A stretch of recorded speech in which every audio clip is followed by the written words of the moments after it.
Welcome. And this again is a video for educational purposes only. It is intended for students of Benjamin Franklin Elementary School in the Cleveland Municipal School District. It's intended for children who want to do more than fill in the blanks of this worksheet, but students that maybe ask the question, why should I care about Cole Porter? And is there actually an answer to that? Well, I would say that you'll have to decide if you should care about Cole Porter. I'm just going to take a little bit of time. I'll address some of the things on the worksheet, and I'll also just talk a little bit about Cole Porter and why he was who he was. So first of all, you say, if I told you that he was extremely famous during his lifetime, you'd probably immediately say, well, why haven't I heard of him? That would be one of your immediate thoughts. Well, here's the easy way to put it, is that it works that way. There are people today in 2020 that are extremely famous, and you know what? In 20, 30, 40 years, no one's going to know who they are. Some of them will still be well known, but if you could look, you could take like 50 people right now that everybody knows who they are in 2020, and it could be that in 50 years from now, 100 years from now, maybe one of those people will still know who they are. So there's many factors into that, but I don't actually know what the answers are. I know some of them. So education. Now, he was a very educated person, and he actually went to Yale. It tells you right here he enrolled in Yale as a young man. Now, it doesn't say how old he was. That would help us with a couple of my questions I have in a second, but you could probably find that on Wikipedia. And again, Wikipedia, any of that, you need to go with your parents' oversight, because not everything is always there made for kids. But okay, so more than he was a very much an educated person. Now, he also went to law school. His family wanted to be a lawyer. Why is that important? Well, there's a couple reasons why that's important. First of all, let's do a little bit of math. 1891, he was born in 1913. It sort of looks like he's saying that he may have left law school in 1913, but it doesn't tell you that. It just tells you he continued his studies of music, and it says that he realized that he would rather pursue his passion for music at the time that he was in what? Law school after Yale. He probably went to Yale for 4 years. But at the very least, we know if you do some math, 1913 minus 1891 would give us 22. So we know at the very minimum he spent probably graduating high school in 18 years old, going to 22, minimum of 4 years studying really, really big words, really, really complicated sentences. And I don't have to explain why that would help you as a songwriter. But it would kind of overqualify you for the job in the sense, and what that means is it's going to make you more powerful at your job. And you say, what does that mean? Well, say you had a job of painting red and blue little tiny square houses, and that was your job. And all you ever did was paint red and blue little tiny square houses, and you were great at it. However, it was all you did and all you ever aspired to do. Well, you'd kind of always be working at the top of your skill level. You would be using most of your skills. But let's say you had that job, but before you took the job, you actually painted giant houses and houses with crazy angles and houses with windows of all sizes and different colors of paint, and you had to mix paint and make your own paint, and you had you had all of this knowledge, and then when it came down to it, you were asked to make, at your job, to paint these little tiny houses.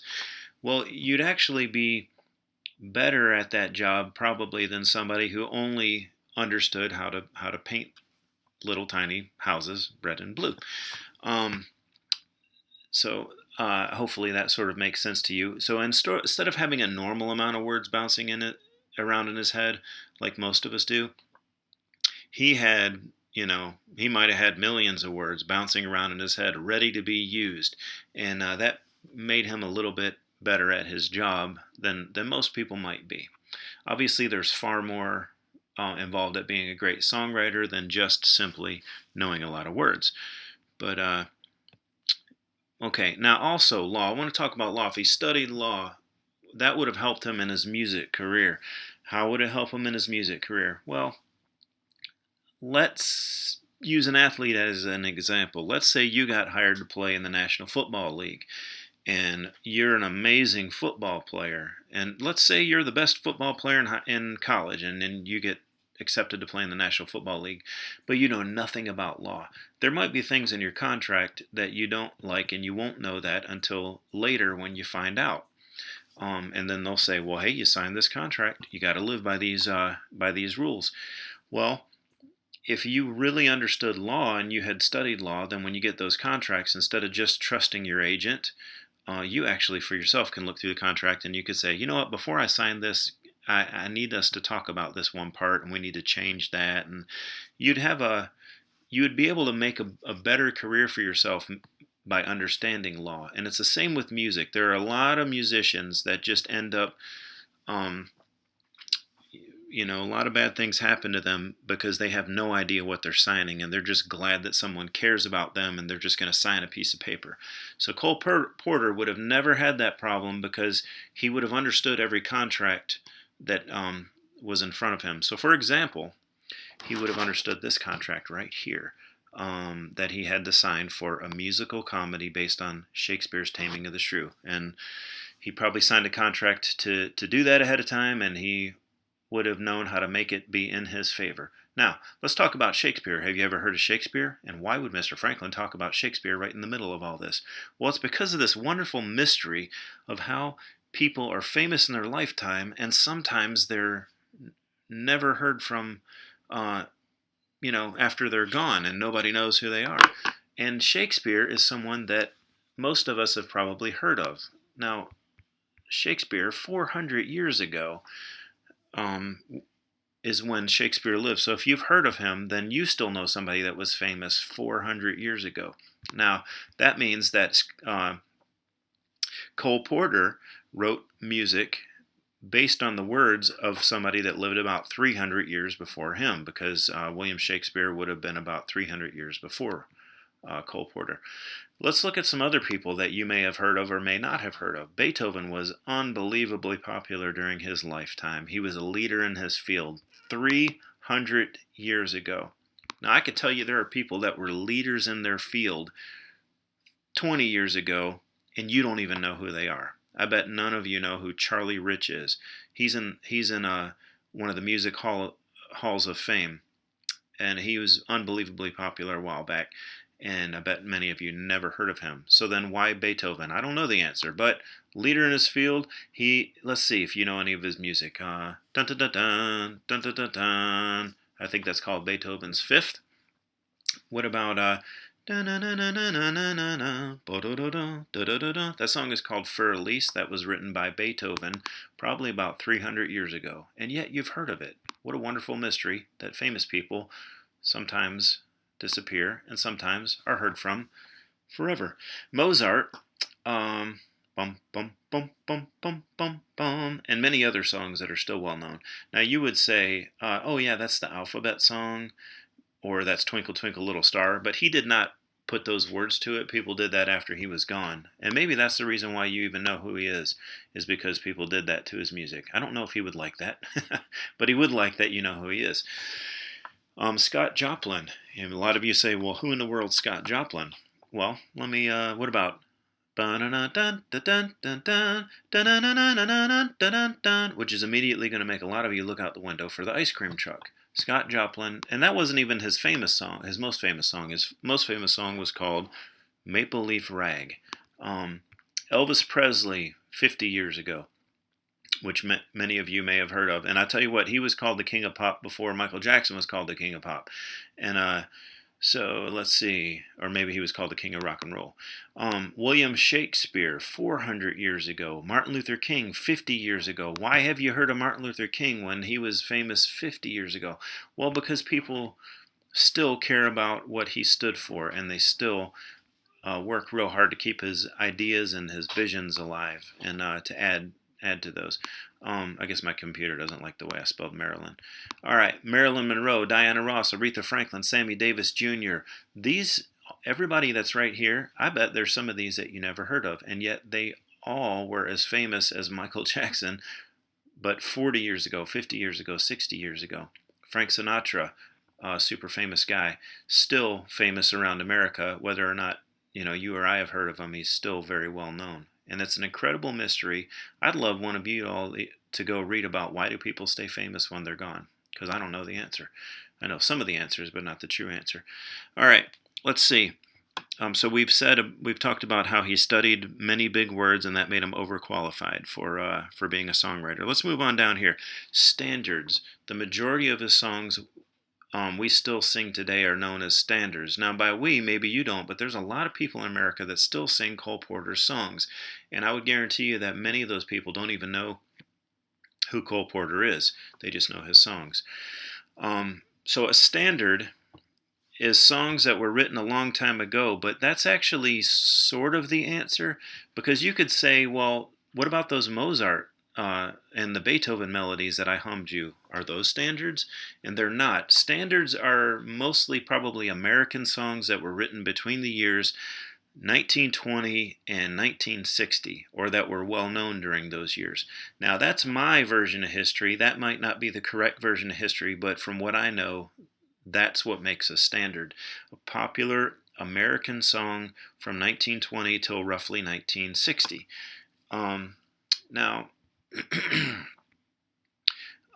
so now you probably have no idea what three standards are. So I'm going to help you out, but the only reason I'm going to give you any answers on some standards right now are because you're going to make a deal with me right now to go look them up on Facebook, again with your parents' oversight, your parents knowing what you're doing, and just in case anything questionable were to arise there. But here are three standards, and you can only have my three standards answers if you go look them up on Facebook and at least hear the melody. So if the video is 6 minutes long, at least listen to about a minute of it so you hear the melody. All right, so first of all, why would I say Cantaloupe Island? Cantaloupe Island was actually redone. It's a standard written between 1920 and sometime in the 1960s. And it's redone in about 2000. And so there's actually some versions that have modern drum beats to them.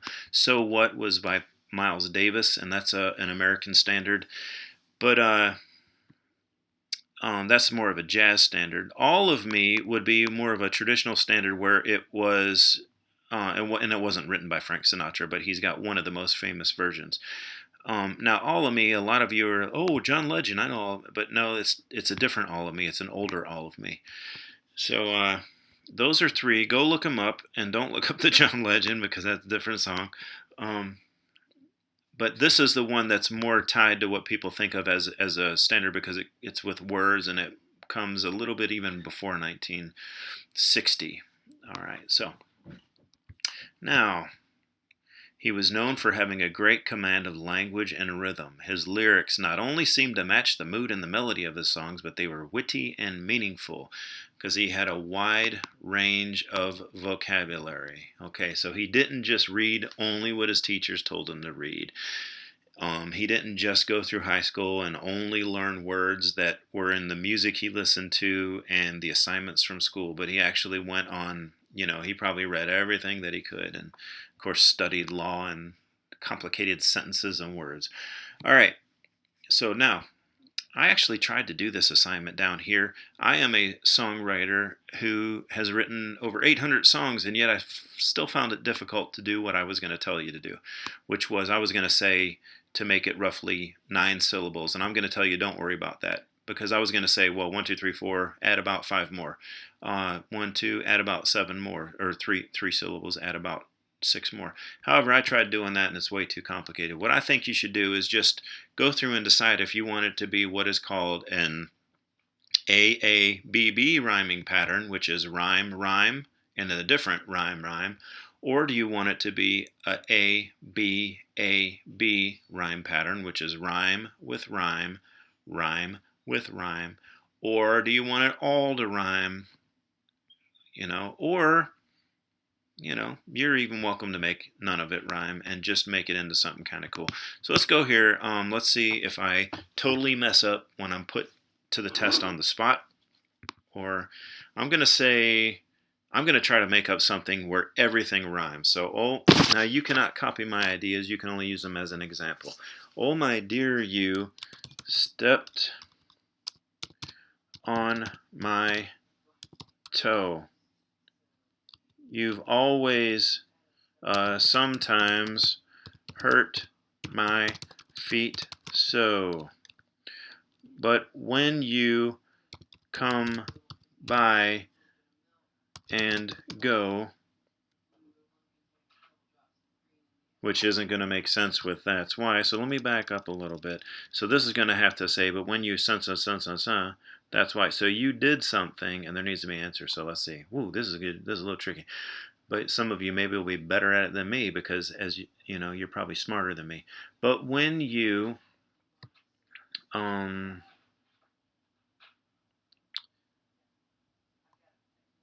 we'll just put toe in again, even though it's kind of cheating. Walk fast, you can hurt toes. That's why I ask you to go slow. All right, now that would be mine of where everything rhymes. So now let's go back up here and let's see if I can make an A, B, rhyming pattern. Oh my dear, you stepped on my toe. And now A, B means this one's not going to rhyme with that one. You've always been, well, okay, instead of being respectful and reverent, we're going to say you've always walked like a sleepy elephant. All right. But when you go fast, you hurt my toes. That's why we got to rhyme now with elephant because we're doing A, B rhyme pattern. But when you go fast, you hurt my toes. By the way, my computer is capitalizing all these. That wouldn't be capitalized. It's not the beginning of a sentence. Go fast, you hurt my toes. Now I'm trying to rhyme with elephant. So, and a lot of times I will go through the consonants, and as many of you do, just be careful in case you get to anything questionable. But like, let's see, elephant. Well, I'll tell you what. Let's just take the word ant. It doesn't totally rhyme with elephant, but it kind of does. When you go fast, you hurt my toes. That's why I wish you'd step like an ant. Oh, my dear, you stepped on my toe. You've always walked like a sleepy elephant. But when you go fast, you hurt my toes. That's why I wish you'd step like an ant. Many of you noticed before me that this and this are the same word, so we probably maybe would want something here that is not the word toes. But now let's do one more, which I think this is the one we haven't done yet, which is called an A, B, B rhyming pattern. That means these two rhyme and these two rhyme. Okay. Oh, my dear, you stepped on my toe. You've always been uncareful. I don't know if uncareful is that's obviously not a word. You've always been unaware of where you go. But when you, now we need a new rhyme because it's going to be A, B. But when you, oh my goodness, I feel like I'm so on the spot right now. Hope I don't mess up. Let's see. But when you go too fast, it hurts. That's why. Okay, so now I would try to maybe rhyme. Let's see, what was my consonant thing? Berts, Kurtz, Mertz, Nertz. I mean, shirts is about the only thing I can come up. Shirts and squirts. And I'm not going to put on here That's why my toe squirts, because that's a little bit, let's see, too hurt. But that's why, I'll just say that's why I'm crying in my shirt. All right. You all may be way better at this than me, but I hope you have fun and I hope I helped you. Please don't use my ideas. Please use your own. Please be creative and have a wonderful day.